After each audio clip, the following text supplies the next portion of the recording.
Salom betakrorlarim. Men Amira Rashidova, jurnalist, prodyuser, life coach, Qizil pomada onlayn kurslar platformasi asoschisiman. Bugun siz bilan juda muhim mavzuda gaplashmoqchiman. Ayolning ichki ishonchi va o'ziga bo'lgan bahosi haqida. Nima uchun ba'zi ayollarga havas bilan qaraymiz? Ularga o'xshagimiz keladi. Ularning oilasida, ishida, munosabatlarida go'yoki hammasi ideal, balansdadek bizga tuyuladi. Lekin yana boshqa bir guruh ayollar bor. Doimiy muammolar, ichki norozilik, charchoq va o'zidan qoniqmaslik hissi bilan yashaydi. Shu yerda savol paydo bo'ladi. Bu ayollarning farqi nimada?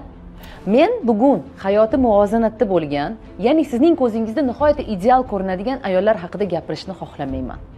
Hozircha o'zini yo'qotgan, lekin o'zgarishni istayotgan ayollar haqida gapirishni lozim bildim. Asl muammo nimada? Nima uchun ayrim ayollar hayotida hammasi yaxshi bo'lsa ham, hammasi normada bo'lsa ham qayerdadir e'tiroz qidirishadi. Atrofdan, eridan, qaynonasidan qayerdadir baribir muammolarni izlab topishadi. Mana shu haqida gapirmoqchiman. Va shu o'rinda bir gapni aytishim kerak. Ko'pchilik ayollar ichki holatidan qoniqmaydi. Ular o'zlarini doim qandaydir yetishmovchilik bor menda deb his qilishadi. Go'yoki bariga atrofdagilar aybdor. Turmush o'rtog'i, qaynonasi, ish joyi, farzandlar, hattoki o'sha kichik bolasini ham yetarlicha yaxshi emas, meni gapimga kirmaydi, yaxshi o'tirmaydi, quloq solmaydi deya ko'p tanqid qilishadi. Lekin aslida muammo nimada deyishingiz mumkin. Aslida muammo aynan mana shunday atrofidan, jamiyatda, hamma joyda ayb izlaydigan yoki yetarlicha yaxshi emas, hayotim uncha go'zal emas, uncha zo'r emas deydigan ayollarning asl muammosi ichkarida, ichimizda. Atrofdagilar bu oyna, shunchaki sizning aksingiz. Men ham qachondir aynan shunday vaziyatda yashaganman. Men ham xuddi shunday ayol bo'lganman. Men uchun ham kimdir aybdor bo'lishi nihoyatda muhim edi. Chunki ichkari bilan tanishish, ichkariga qarash va qayerdadir o'zingizni qo'rquvlaringiz, o'zingizni ideal emasligingizni tan olish nihoyatda qiyin. Men buni bilaman. Men bu yo'lni bosib o'tganman. Shuning uchun ham aynan shunday ayollarni ko'rganda men ularni tushunaman. O'zingizga savol beringchi, men bilan nima noto'g'ri? Ichimda nima yetarli emas?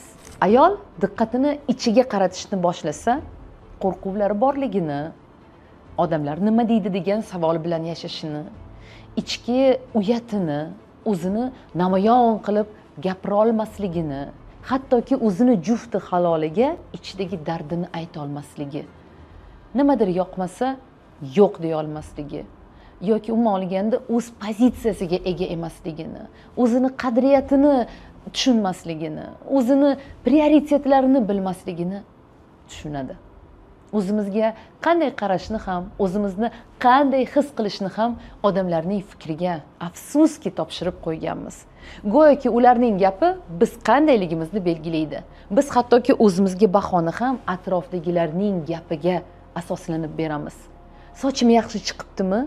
Ko'ylagim chiroyli bo'libdimi? Kostyumim yarashibdimi? Bizga nihoyatda muhim kimdir bizga ha deyishi. Agar shu payt yo'q desa-chi, yo'q senga yarashmabdi, o'xshamabdi, bo'lmabdi desa-chi, tamom. O'sha kiyimni ikkinchi marta kiymaysiz. Soch turmagingizni ham almashtirasiz. O'zingizdan qayerdadir qoniqmaslikni boshlaysiz. Nima uchun? Chunki bizga afsuski birovning bahosi o'zimizga beradigan bahomizdan muhimroq. Mana shu aslida ichki bo'shliq. Qachonki ayolning ichida qadriyati bo'lmasa, qachonki ayolning ichida o'zi haqida tushunchasi bo'lmasa, ana shu fojia. Ichki holatim yaxshi. Men hech kimga yoqishga majbur emasman. Qolganlar ham menga yoqishga majbur emas deya olmaganimiz uchun ham odamlarning tanqididan qo'rqib yashaymiz. Hozir bir gap aytsam, odamlarga yoqmasa-chi? Hozir bir gap aytsam, meni ustimdan kulishsa-chi? Ana shunday fikrlaymiz afsuski. Shuning uchun ham gapirmaslikni tanlaymiz. Jim o'tirish yaxshiroq, sukut saqlash muhimroq. Yaxshisi jim o'tiray, yaxshisi gapirmay qo'ya qolay deymiz. Tanish holatmi? Afsuski aynan shunday pozitsiyani tanlab doim qulay joyda qolaveramiz, ya'ni komfort zonamizda. Bularning hammasi o'zimizga bo'lgan ishonch va baho normada emas degani. Menga odamlarning ko'zida yaxshi bo'lish muhim degan fikr o'rnashib qolgan xayolimizda. Lekin inson bir kuni yaxshi rafiqa, yaxshi kelin, yaxshi xodim va yana yaxshi rollardan, birov uchun yaxshi bo'lay degan niqoblardan charchaydi. Biz shunchaki o'zimizni borimizcha qabul qilib, kamchiliklarimizni to'g'irlash mumkin degan xulosaga kelsak, niqoblardan voz kechamiz. Chunki aslida yaxshimiz va buni kimgadir isbotlash shart emas. Biz ichimizda qanday bo'lsak, ana shu holatimizni namoyon qilishni o'rganishimiz kerak. Niqoblarsiz, majburiyatlarsiz, isbotlarsiz, shunchaki o'zimizcha oddiy, sodda, chapani bo'lishga ruxsat berishimiz kerak. Sizning aslida individualligingiz ham aynan shunda. Va bilasizmi, biz aynan mana shu o'ziga to'g'ri baho qo'yish, o'zini qabul qilish, ichki bo'shliqni to'ldirish haqida ko'p o'yladik.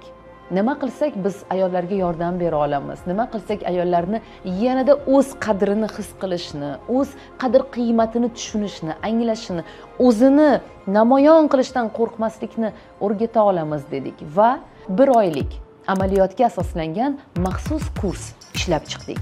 O'zingga ishon deya nom berdik. Bu kurs kimlar uchun? Boshqalar nima deydi degan fikr bilan yashaydigan, o'ziga bo'lgan bahosi past, men yetarlicha yaxshi emasman degan ichki e'tirozi bor, doim o'zidan nimanidir talab qilib yashaydigan, doim boshqalarning istagini o'zidan ustun qo'yib, o'zini unutgan, rivojlanmoqchi, lekin qayerdan, nimadan boshlashni bilmaydigan ayollar uchun. Kursda ayollar ichki ovozini eshitishni o'rganadi. Qanday fikrlar ayolni to'xtatishini aniqlaydi. Yo'q deyishni, kerakli joyda yo'q deyishni va o'z fikrida turishni o'rganadi. Tanqid, qo'rquv va ichki uyatdan xalos bo'lish yo'llarini izlay boshlaydi. Kursda nimalar bor deyishingiz mumkin. Kursimizda xalqaro toifadagi 11 nafar ekspertning xalqona, oddiy, sodda tildagi 22 ta darsi bor. 10 ta jonli uchrashuvimiz bor, chunki bu kursimiz praktika kurslari, ya'ni u amaliyotga asoslangan. Shuning uchun ham mutaxassislarimiz ishtirokchilar bilan Zoom orqali bog'lanib, vaziyatni dars davomida tahlil qilishadi. Ya'ni ishtirokchilarni razbor qilishga, ularni vaziyatini tahlil qilishga harakat qilishadi. 20 dan ortiq amaliy mashg'ulotlar o'zingizni yaxshiroq tushunishga albatta yordam beradi. 12 ta psixologik video darslarni yanada oddiy va oson tushunishingiz uchun tayyorlaganmiz. Eng top psixologlar foydalanadigan psixologik makkartalar bor. Ya'ni makkarta nima deyishingiz mumkin? Makkarta bu ichki holat, hissiyot, fikr va kechinmalarni yaxshiroq tushunish uchun ishlab chiqilgan psixologik vosita va bizni aynan mana shu kursimiz davomida makkartalar bilan ishlaydigan maxsus darsimiz bor. Va aynan mana shu makkarta amaliyoti kursimizga kelgan ishtirokchilar uchun sovg'a bo'ladi. Bundan tashqari kursimizda mavzularni tartib bilan anglash, esdan chiqarmaslik va amaliyotda ishlatish uchun 7 ta checklist ham bor. Maxsus tanlangan 8 ta film aynan kurs mavzusiga oid. Ya'ni bu ayolning ichki ishonchi, o'ziga bo'lgan bahosini oshirishga yordam beradi. Biz film tahlili bilan ham ishlaymiz. O'quvchilarimizga kursimizning unikal workbookini sovg'a qilamiz. Bu foydali odatlarni shakllantirib, o'zingizga bo'lgan ishonchni oshirishda yaxshi yordamchi bo'ladi. Kurs haqida to'liq ma'lumotni sahifaning pastida qoldiramiz. Agar sizga qiziq bo'lsa, u bilan tanishib chiqing. Har bir ayol o'zini eshitishga, sevishga va qadrlashga loyiq. Biz bu yo'lda har bir ayol bilan birgamiz.